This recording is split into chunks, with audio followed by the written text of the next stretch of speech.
Good afternoon, everyone. My name is Julie Crooks, and I'm the Associate Curator of Photography here at the AGO. Welcome to another episode in the series Shape of the Museum. Today, I'm thrilled to be in conversation with Amanda Hunt at MOCA LA. Just a housekeeping note that if you go to the bottom of your screen, there's a Q&A function at the bottom, which you can use to ask your questions.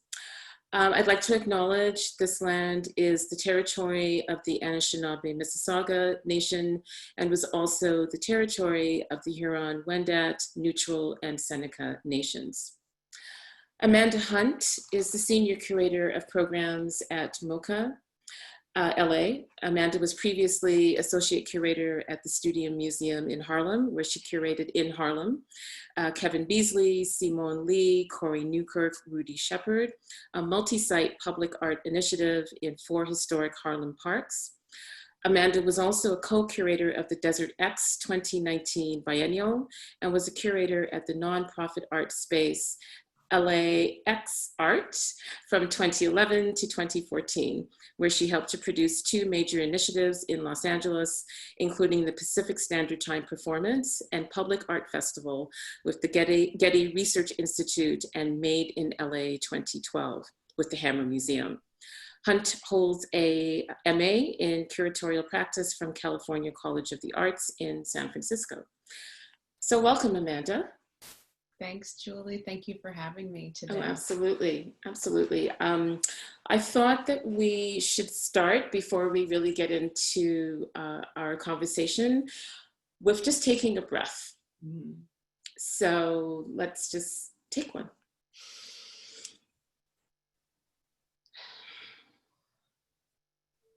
Great. I think we needed to do that.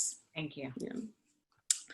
So I wanted to give you an opportunity to give us a sense of your work, a little bit of your background and your practice, so that folks have a better idea of what you've been doing at MOCA and other institutions. Thank you. I'd be happy to share. You know, the last kind of note of the bio gives you a sense of the more formal training I've had as a curator. I studied art history and undergraduate studies and kind of came into art through a couple different channels. But the way that I would kind of describe my practice is, I hope, expansive. You know, I started my career as a curator at LAX Art and have always loved working in the public space. I think, you know, you get a sense of that. And that means I love working with people and as many people as possible. And I love privileging art and culture in spaces that aren't always considered. And that means for people and populations who aren't always considered as a potential audience or those to be catered to and kind of met with content. That is, I think, at the underpinning of everything that I do. I want to use my platform and my privilege and my training to share it with others. So, you know, I love working with artists. That's another essential piece of the puzzle. That as my work continues to evolve, again, it's just encompassing the public as much as possible. And that's meant a shift into education, certainly in my career. I was the former director of education at MOCA in Los Angeles. They've restructured things, so I'm focusing more on programmatic aspects, but that kind of, that was an important, I think, part of the expansion for me, being able to exist as a kind of hybrid, not playing both sides, supporting both sides, and integrating the work of education and of curatorial work, because those go hand in hand in our institutions. Sometimes a little more difficult to parse that out among people, you know, from place to place, but really a space that I found generative to work in. And so much of that was bringing artists closer to the education programs, to the public programming that I did, and just kind of centering it all again, on the people that hopefully we can serve increasingly where we are in downtown Los Angeles. So I hope that gives a sense of the breadth and focus. Absolutely. You talk about this dual role in education as a curator and as a curator. What is the difficulty in merging those two, and where do you find the most overlap? That's lovely. I think, you know, I speak frankly about this to curators and to educators. It's a cultural difference sometimes. It can be as simple as that. I mean, education is really what I've taken from my time, certainly at MOCA, is just sitting in the ideas, asking the questions, giving the time and the space to reflect and give constructive feedback about your practice as an educator, what happened on that tour, what you need to refine in this process, how to better engage with, you know, maybe a more difficult, meaty artwork. And I think that it's not that curatorial work is any less rigorous. It's just, I think it's almost the timing of it is different. For curatorial work, you work to get the exhibition up, right? And then you sit back and you take that breath. For education, that's sometimes hard. Well, right.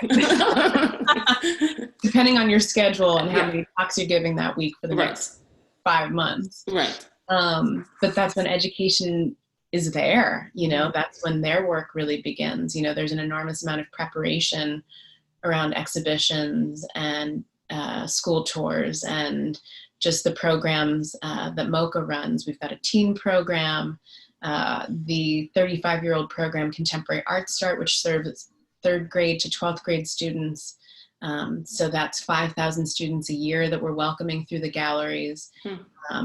So it's different strategies and it's different ways, I think, in kind of sitting in ideas. But I find in education, it's certainly more collaborative because it's so much discussion based, right? It's so much of that rapport and exchange and what's developed in conversation in ways that play out for longer. So sometimes that can be a challenge, but I think that's also where it can be really fruitful. And I think to kind of get back to the rigor piece, that's the overlap. Right. One is no less rigorous, you know. Maybe one's more focused and insular, or, you know, privilege is a different kind of conversation, but both come with deep research and careful, you know, placement and thinking. So I think that at its core is our values that are shared across departments, you know, of the art. And that overlap perhaps is also about asking questions and more questions and having more questions than answers. That's often the way curators work in terms of the exhibitions that they are mounting, and some of the themes and ideas are always kind of, you know, probing and having prompts that, again, it is more about the answer or the question than the answer. So it sounds as if that is very much what those core values that you're talking about kind of maintain. Yeah. And I'm just, you know, that calls to mind just reflecting on some moments over time, just working, you know, like you and I could be standing in front of that beautiful photograph behind you on the mantle that I asked you about earlier. Remind me of the artist's name. Sandra Brewster.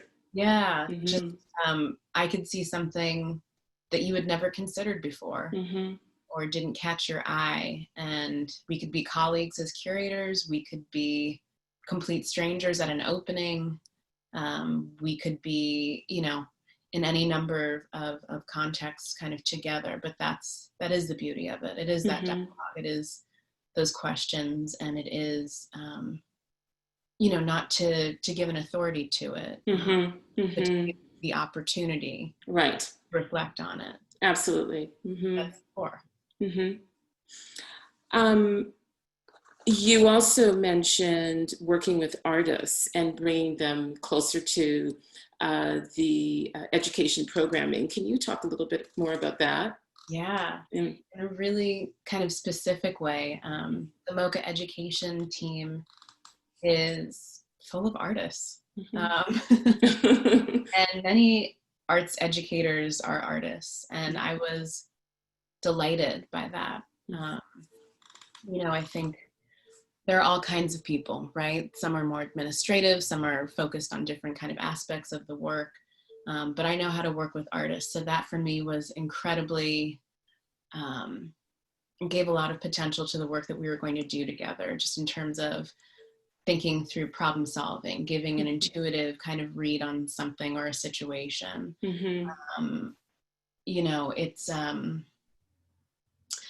I'm just thinking of so many wonderful things, but when I first came to MOCA, I said that my goal would be to bring artists closer to education and to programs. And that meant that public programs really be centered on contemporary art practitioners, people coming to give light, give perspective, to expand on an artist's work, because we all want to hear from artists. Absolutely. Yeah. Creators or not.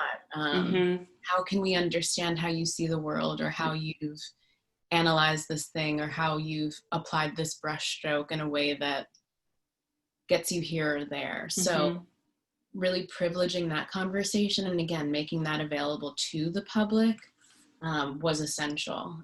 In terms of the education programming, that meant supporting artists who were working with us on free all ages workshops, and really kind of pushing the bounds of that.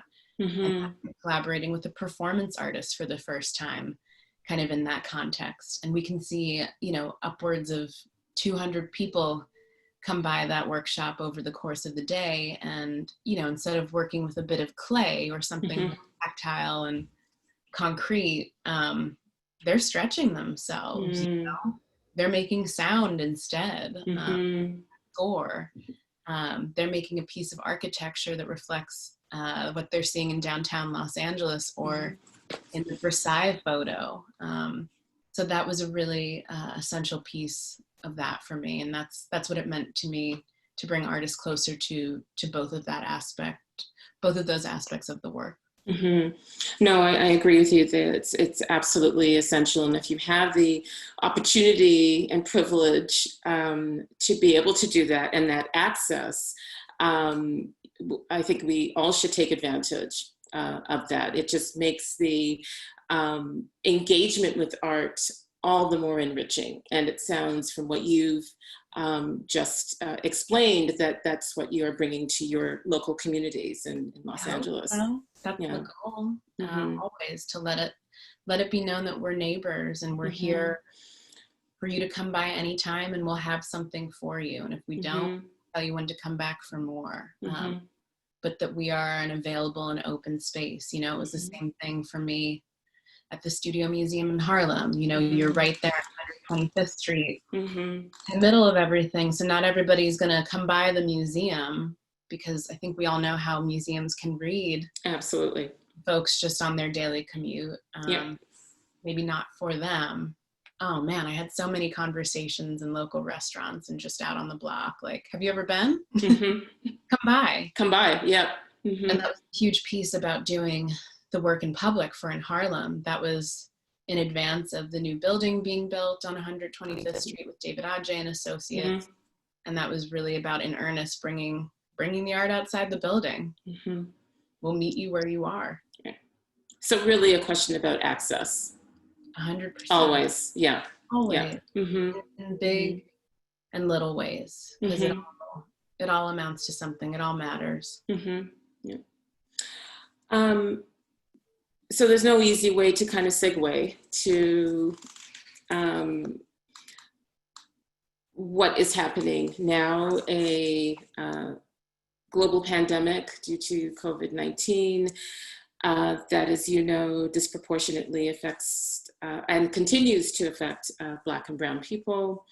as well as the global protests in response to police violence against Black people, with the recent horrific murder of George Floyd, and before him, Ahmaud Arbery, Breonna Taylor.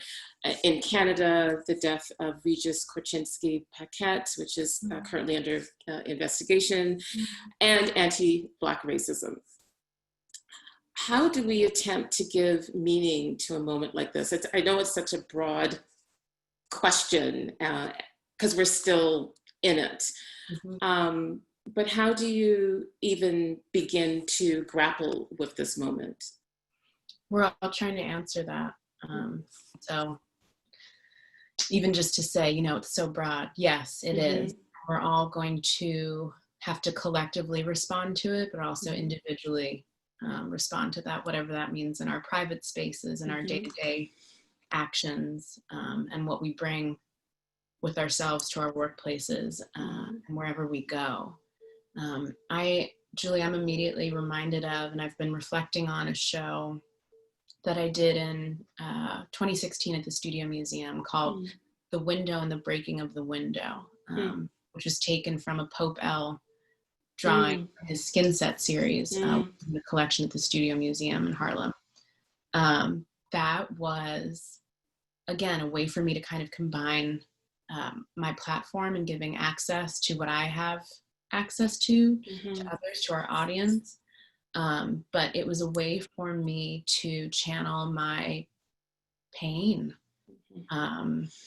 my trying to reconcile a long history of injustice against folks who look like us out in the streets. At that time, it was Freddie Gray in Baltimore and the Baltimore uprising. And just before that, it was Mike Brown and Eric Garner. I was out in the streets protesting, and it was important and it was scary. And after a while, I couldn't be in that space anymore. I knew I had to, for myself personally, find another channel by which to express what I was feeling and what I was thinking through. So that show for me has really been kind of top of mind. Like, that as a curator was thankfully what I could do at that institution. I had the freedom to do that, and to put that in a schedule and to make that an urgent priority, because that was an urgent priority of the institutions as well.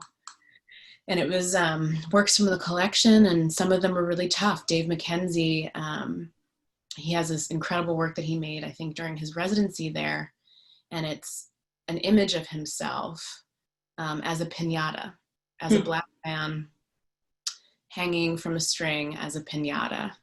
And that's a conversation piece. That will get you talking about what you're seeing. So to bring us to the present moment in 2020 and what we've seen again, but I think what we've seen again this time has broken something open in America, and certainly that has rippled internationally in ways that are really powerful. We don't want to see this image anymore. And so that's kind of the space that I'm in now. What are new images that will come from this time? I don't want to see that image ever again. George Floyd certainly repeated on the news, on social media. So what other images can we offer in this moment?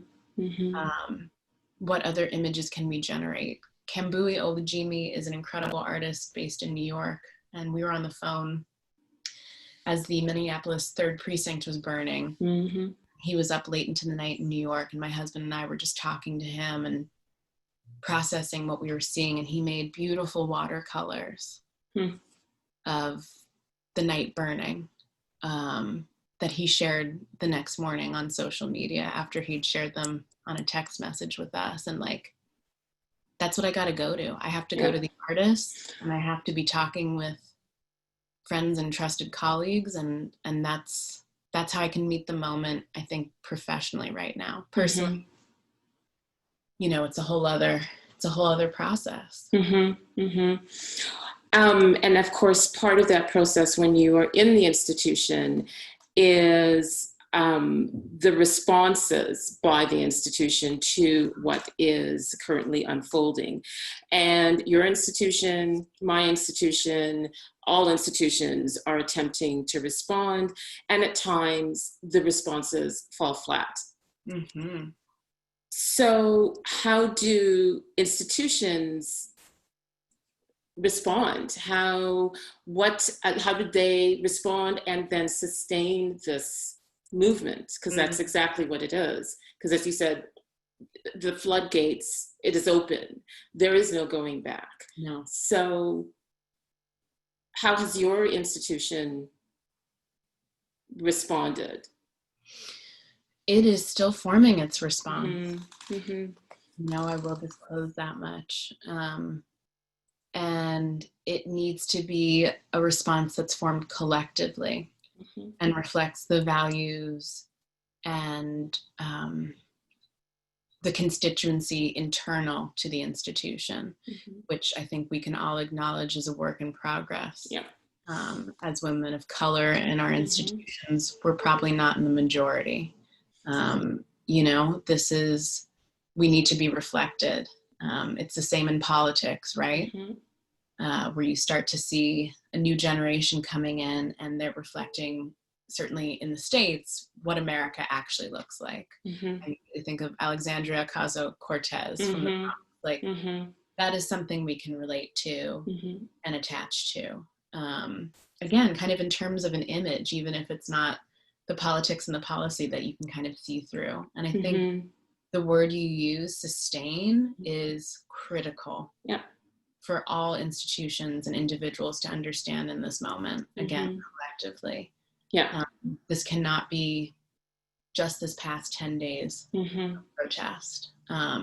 This has to have actionable items that are clearly defined by institutions to their staff and to their public. I feel very strongly about that. And I do feel actually that that's some of where these things have fallen flat.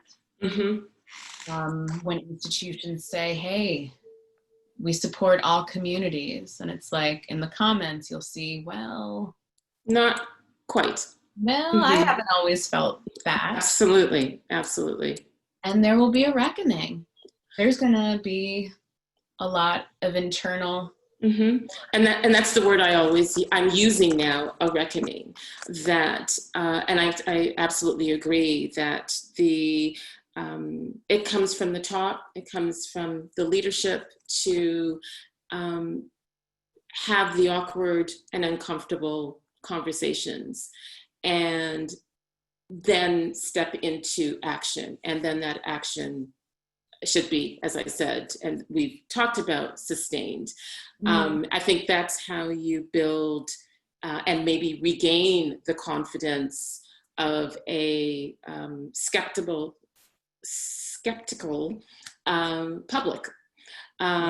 So yes, I think that the response is ongoing, so that there is a very meaningful and thoughtful and concrete, overall response to this moment and moving forward. Yeah, I thought of something that, of course, just went out the window. It wasn't okay. But it was, what I wanted to say was, privately, publicly, also it's important to acknowledge, and I feel like, to acknowledge us in this, sometimes you're going to have to meet people where they are.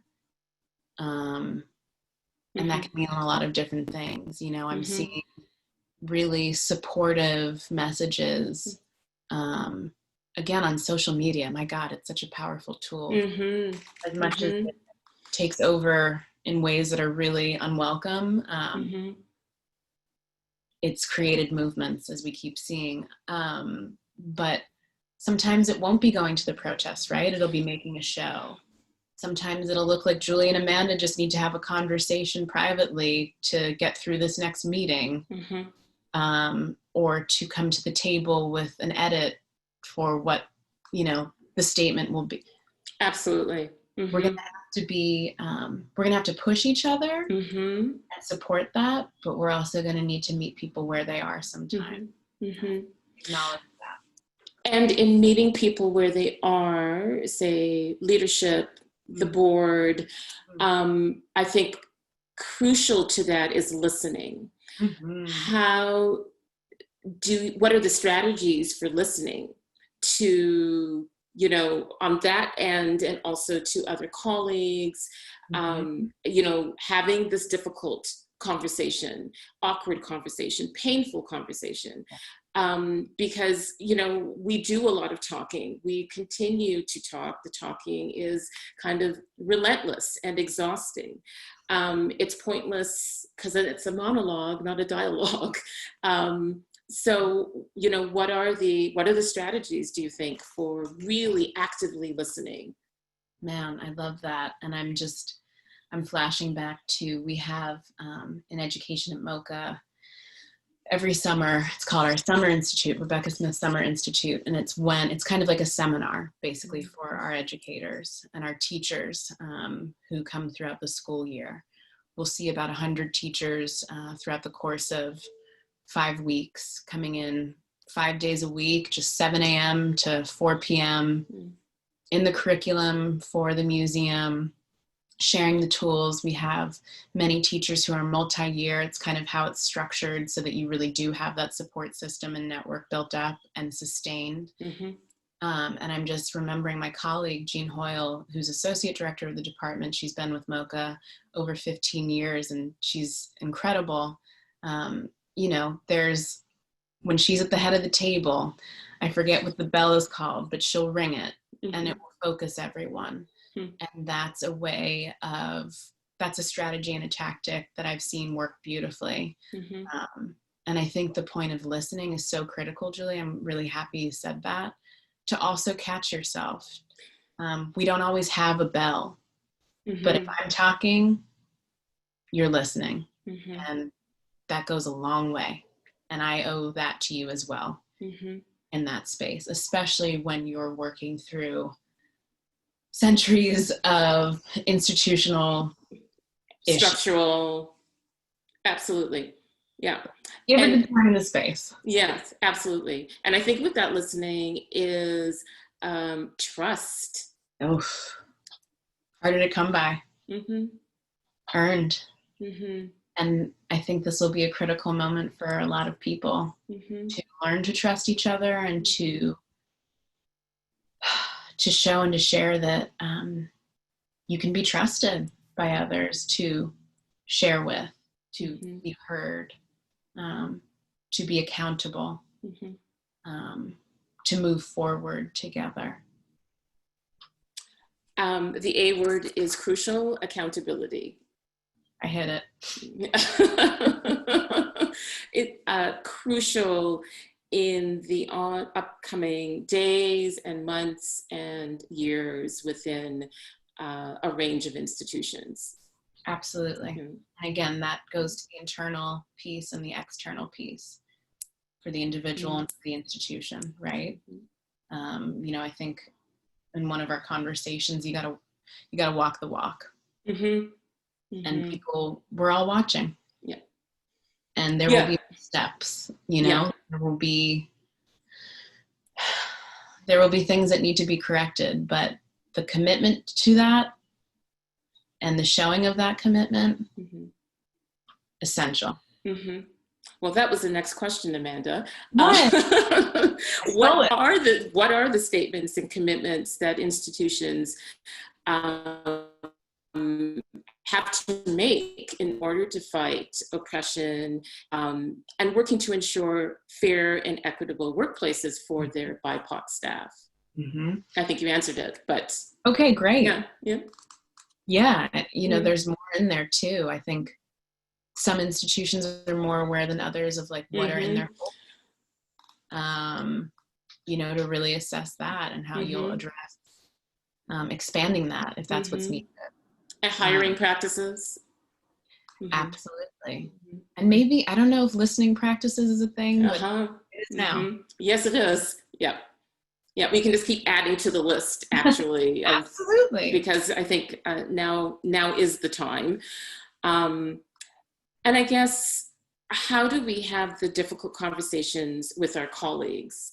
You know, many who are very well-meaning, and, you know, want to help, want to assist and, you know, hold up and support. But again, it's difficult. These are very, very, very difficult conversations to have. And I think that our colleagues and our leadership and, you know, board members across the board have to be open and expansive about having these conversations. If not, there's really no need to have them. You can just stop right here. But how do we approach our colleagues and start those conversations? You know, I think it goes back to trust, and that's not something assumed, right? Something that's developed and proven and earned. And I was thinking a lot about, you know, what safe space means. I know what it means to me. What does it mean? What does it mean to you? To be able to speak comfortably, freely about my truth. But again, it goes back to that essential piece of being heard, being listened to. And I've said in certain rooms, I feel comfortable sharing and speaking. I don't always feel heard.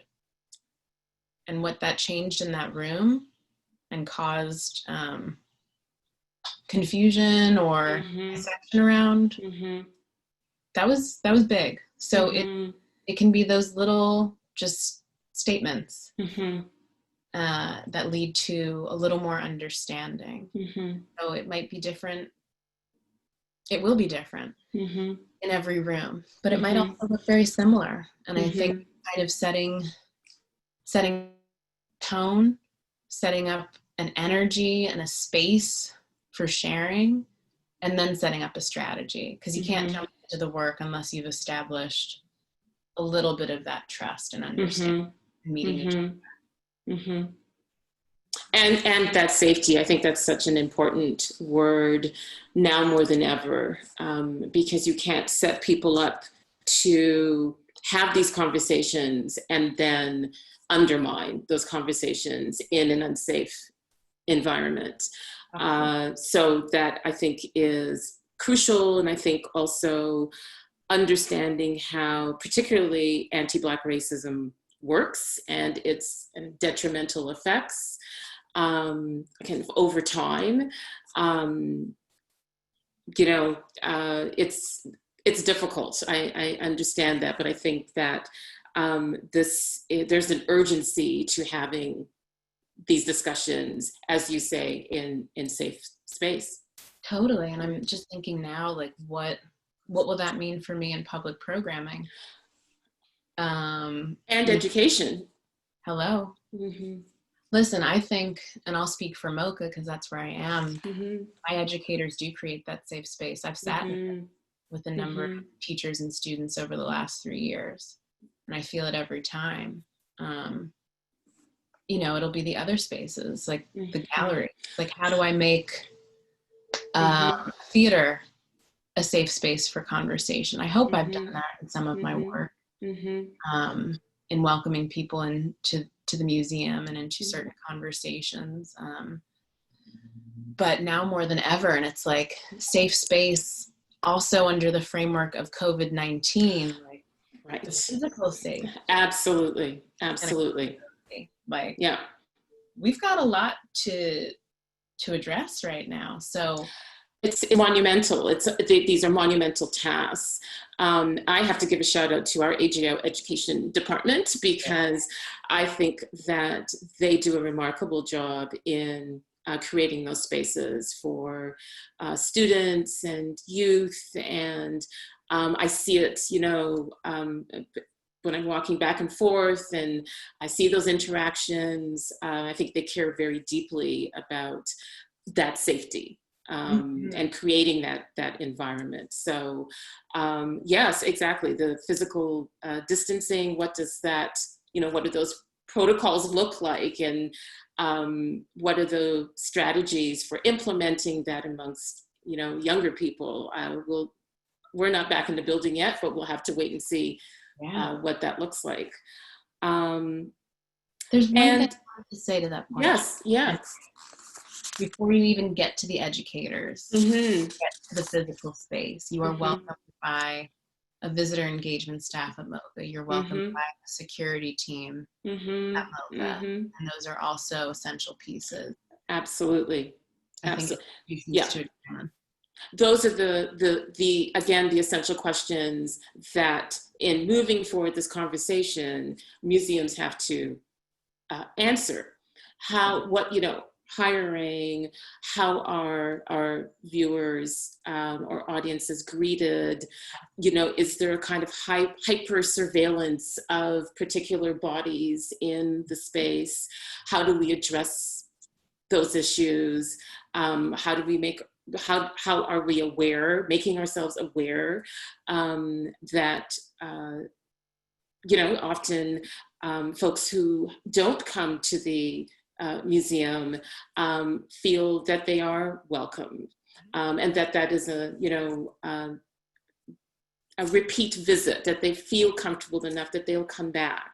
Again, a question of access and accessibility, I guess.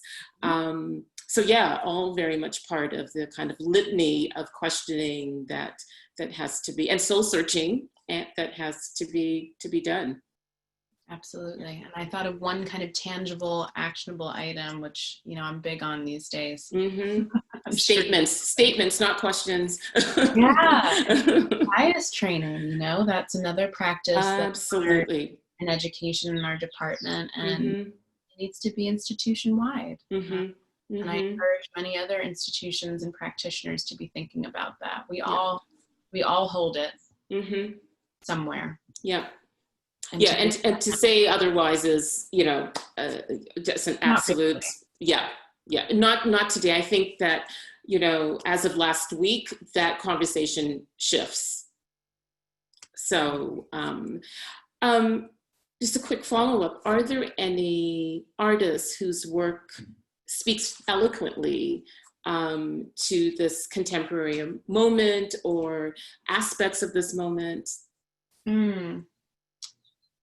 God, I mentioned Kambui Olujimi just in this immediate, because it's so hard to respond to things that are happening in real time, especially when they're deeply emotional in this way. I'm thinking back to work that was made in the 80s by Carrie James Marshall. Absolutely.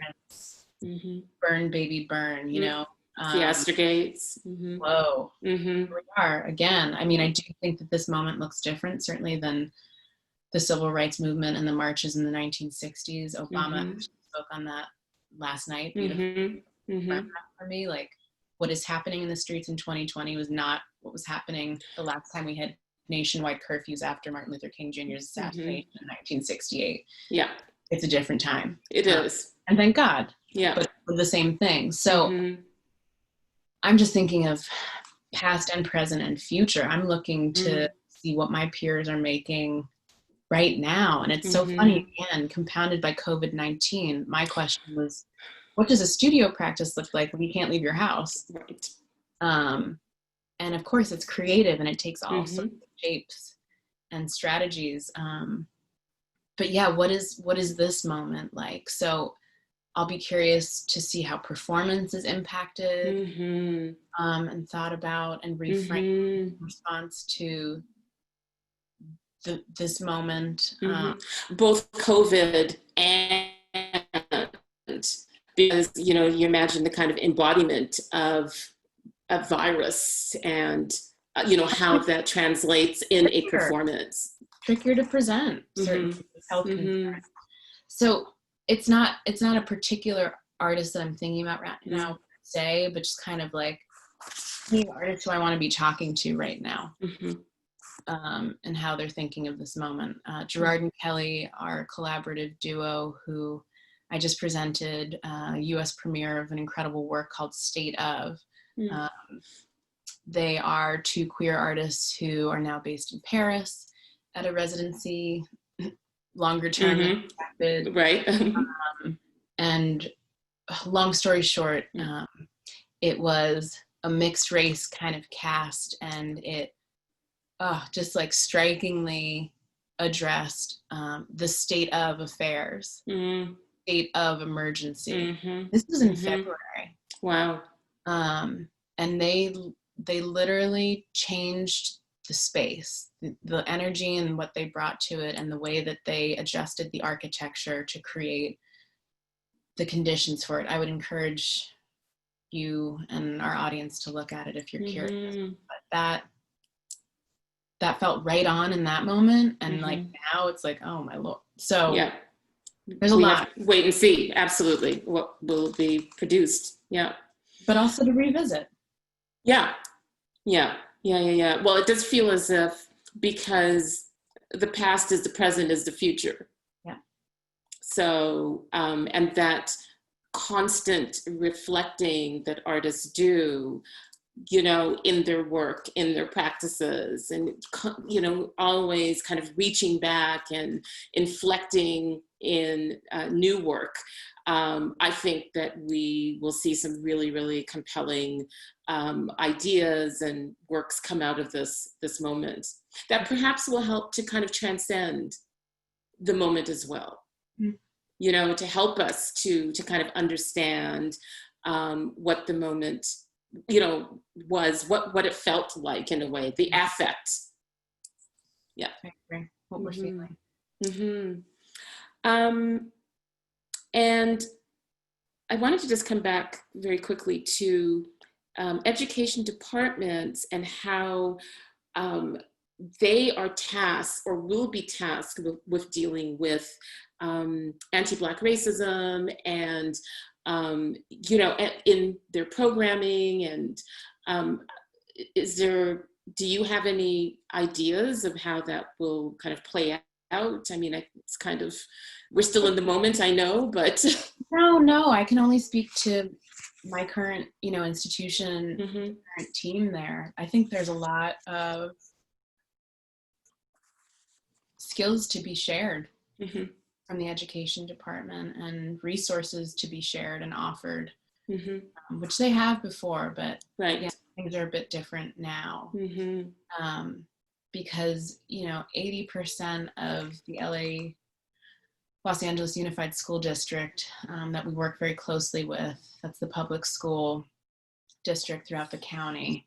I think that's 800,000 students. So it's second to New York, which is like 1 million. And 80% of our students are people of color. Right. So we're doing the work. Yeah. We've been doing that work. That is the work, and that's the priority of that work. So I think for all institutions, look to your education team and see what they've been working on for a long time. To build up and create for diversity of audience. And your curators. I think curators have been doing this as well. I think we've all been doing the work. This is an awakening. We continue to do the work. I think that that's a kind of an important point to make, that it just didn't start, that this has been part of your practice and my practice and many other Black and brown curators. So it's kind of now, you know, continuing the work. The work doesn't stop. It kind of continues with earnestness, you know, and if it hasn't been before, yeah. Right? Yeah. As a collective priority. I'm being told that it's time to wrap, and I guess we can open it up for questions. How do we do this? We'll see. Thanks, Julie, and thanks to you and Heidi for the invitation. This is great conversation. Oh, thank you. Thank you. It was wonderful. Any questions? I'm sure there will be many questions because it was such a, oh, I have to do it, sorry. Okay. All right, okay. So do you have any general thoughts about integrating art and the essence of art into teaching across the curriculum? And what can art and curatorial practice teach education? Love that. Yeah, that gets right to the heart of the matter. In education at MOCA, the curriculum that's developed is taken from our permanent collection works or an exhibition, kind of like a headliner that's coming up for the year that we'll be working from. So to get back to Carrie James Marshall in 2017, that was the show that I came into the museum space with. What an incredible beginning. Of course. Just the number of people we saw, the intensity of experience that was had, it was transformative for the museum. What ended up happening in terms of the training and education is tools are given that can be across a number of subjects. We have feedback from our teachers that is consistent, that what they learn in terms of critical thinking and how that's encouraged with their students, listening practices, they learn and embody, how that changes their teaching practice and how it can be, how it can take shape and show up in science and in math class.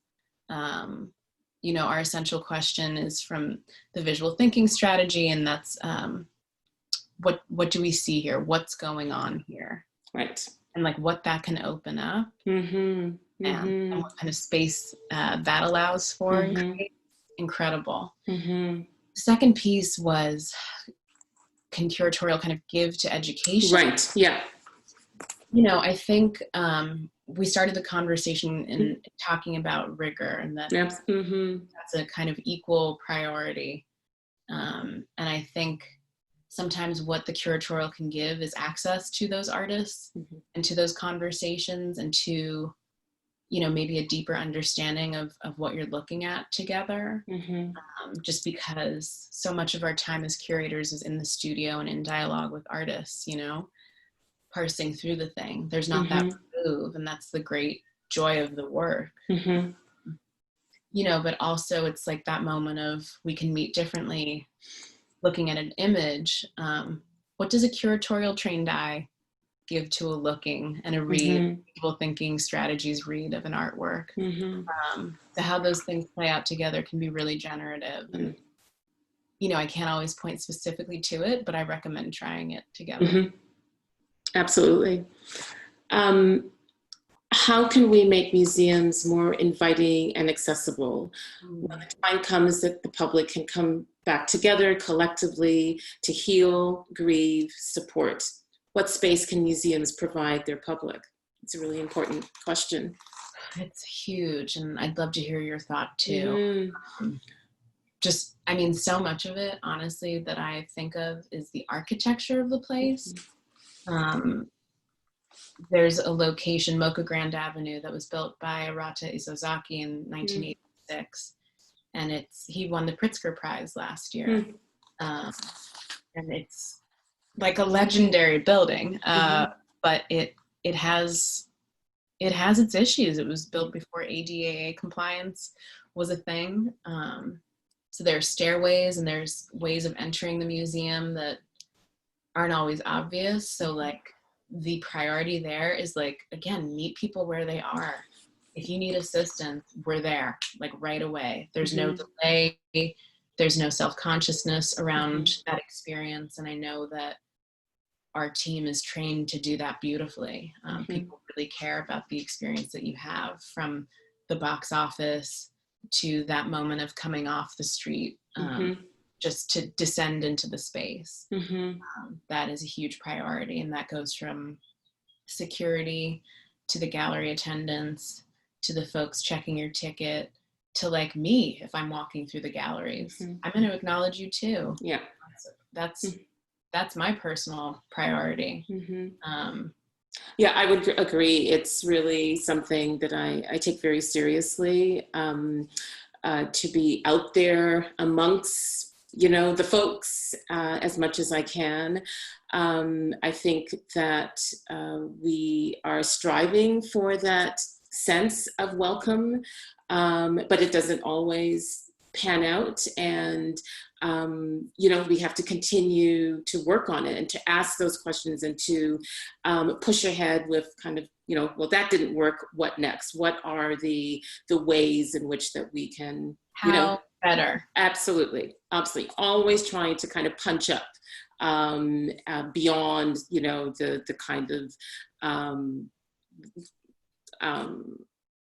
easy kind of fixes. We have Grange Park, which is right behind our building, which is a great green space that I think will be a way, especially in the new norm of social distancing, that audiences and viewers and will be able to kind of congregate and think about art or just meet and talk and heal. It's something. There's something to being outside, especially after 4-5 months of being, confined.